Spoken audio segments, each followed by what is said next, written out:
Boycott আলোচনা চললেও বিশ্বকাপের জন্য ইতোমধ্যেই ফ্লাইট বুক করে ফেলেছে পাকিস্তান। শ্রীলঙ্কা ও ভারতের যৌথ আয়োজনে আগামী 7 ফেব্রুয়ারি থেকে 8 মার্চ পর্যন্ত টি-20 বিশ্বকাপ ঘিরে পাকিস্তানের অংশগ্রহণ নিয়ে যখন বয়কটের গুঞ্জন ও রাজনৈতিক সরকারের টানাপোড়েন চলছে, ঠিক তখনই সামনে এলো আরেক বাস্তবতা।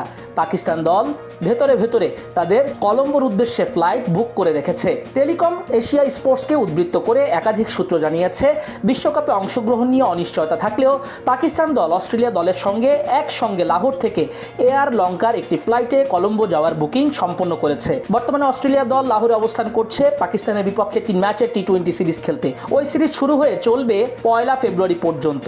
এর আগে পাকিস্তানের স্বরাষ্ট্রমন্ত্রী ও পাকিস্তান ক্রিকেট বোর্ডের সভাপতি মহসিন নাকভি টি-20 বিশ্বকাপে পাকিস্তানের অংশগ্রহণ নিয়ে দ্বিধা দ্বন্দ্বে রয়েছেন। তিনি আন্তর্জাতিক ক্রিকেট কাউন্সিলের বিরুদ্ধে দ্বৈত মানদণ্ড প্রয়োগের অভিযোগও তোলেন এবং বলেন, বাংলাদেশকে বিশ্বকাপ টুর্নামেন্ট থেকে বাদ দিয়ে অন্যায় আচরণ করা হয়েছে। পিসিবি চেয়ারম্যান নাকভি পাকিস্তানের প্রধানমন্ত্রী শাহবাজ শরীফের সঙ্গে বৈঠক করেন এবং জানান, পাকিস্তানের অংশগ্রহণ নিয়ে চূড়ান্ত সিদ্ধান্ত নেবে সরকার। টেলিকম এশিয়া স্পোর্টসের প্রতিবেদনে বলা হয়েছে, প্রধানমন্ত্রী একদিকে বাংলাদেশকে সমর্থনের অবস্থানকে সমর্থন করলেও অন্যদিকে বিশ্বকাপ বয়কট না করারও পরামর্শ দিয়েছেন। একই প্রতিবেদনে আরও বলা হয়, নাকভি প্রেসিডেন্ট আসিফ আলী জারদারি এবং সামরিক বাহিনীর শীর্ষ মহলের পরামর্শ নিয়েই সাবেক পিসিবি প্রধান নাজাম শেঠি ও রমিজ রাজার সঙ্গে বৈঠক করেন।